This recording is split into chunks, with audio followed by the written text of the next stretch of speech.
Hello everyone, welcome back to Storytime. Today I'm going to read chapter 6 from Alice in Wonderland.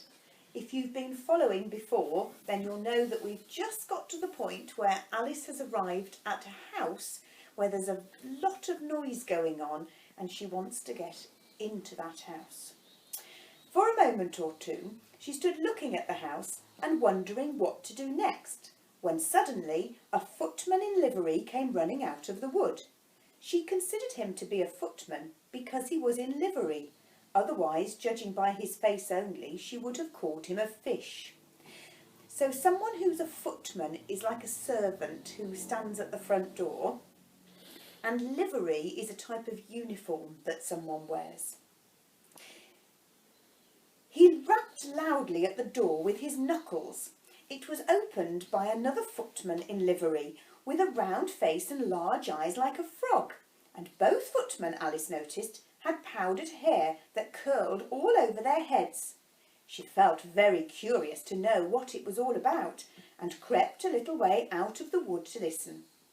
The fish footman began by producing from under his arm a great letter, nearly as large as himself, and this he handed over to the other, saying in a solemn tone, "For the Duchess, an invitation from the Queen to play croquet." The frog footman repeated in the same solemn tone, only changing the order of the words a little. "From the Queen, an invitation for the Duchess to play croquet." I know Dominic's been learning to play croquet in the garden as part of his sporting challenge. Then they both bowed low, and their curls got entangled together. Alice laughed so much at this that she had to run back into the wood for fear of their hearing her, and when she next peeped out, the fish footman was gone, and the other was sitting on the ground near the door, staring stupidly up into the sky. And the illustration shows the frog footman receiving the letter from the fish footman, and you can see their hair is curled. I think it's possibly a wig that they're wearing on top of their hair, so it's not real hair. Alice went timidly up to the door and knocked. "There's no use in knocking," said the footman, "and that for two reasons. First, because I'm on the same side of the door as you are. Secondly, because they're making such a noise inside no one could possibly hear you." And certainly there was a most extraordinary noise going on within, a constant howling and sneezing, and every now and then a great crash, as if a dish or kettle had been broken to pieces. "Please then," said Alice, "how am I to get in?" "There might be some sense in your knocking," the footman went on without attending to her, "if we had the door between us. For instance, if you were inside, you might knock and I could let you out, you know." He was looking up into the sky all the time he was speaking, and this, Alice thought, decidedly uncivil, which means bad-mannered. "But perhaps he can't help it," she said to herself.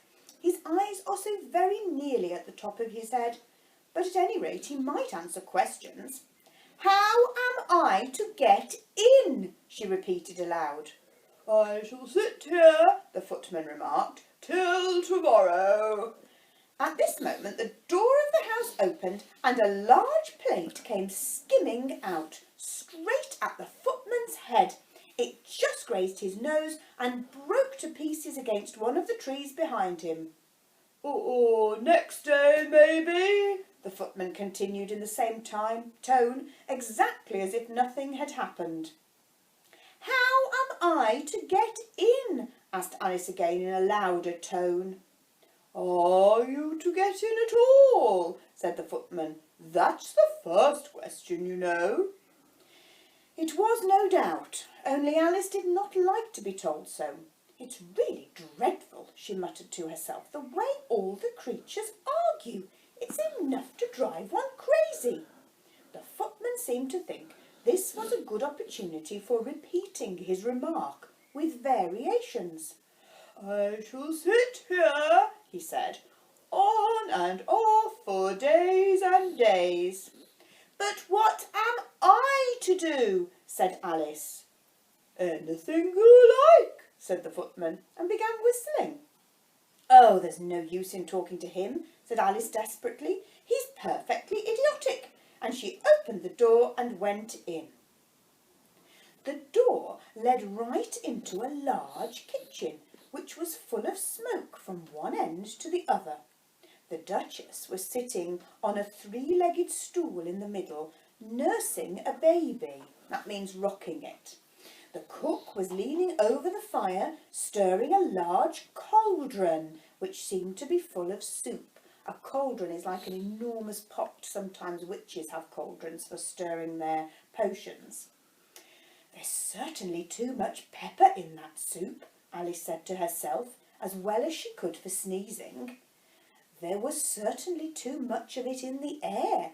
Even the Duchess sneezed occasionally, and the baby was sneezing and howling alternately without a moment's pause. The only things in the kitchen that did not sneeze were the cook and a large cat which was sitting on the hearth and grinning from ear to ear. And the illustration shows you the Duchess, who is nursing the baby, and then we've got the cook who's stirring the cauldron, with the cat who's sitting by the hearth, which is by the side of the stove where she's cooking. And it was the Duchess, who looks very ugly, who I dressed up as for my mum's 70th birthday in a very big posh dress. Please would you tell me," said Alice a little timidly, for she was not quite sure whether it was good manners for her to speak first, "why your cat grins like that?" "It's a Cheshire cat," said the Duchess. "and that's why. Pig!" She said the last word with such sudden violence that Alice quite jumped, but she saw in another moment that it was addressed to the baby and not to her, so she took courage and went on. "I didn't know that Cheshire cats always grinned. In fact, I didn't know that cats could grin."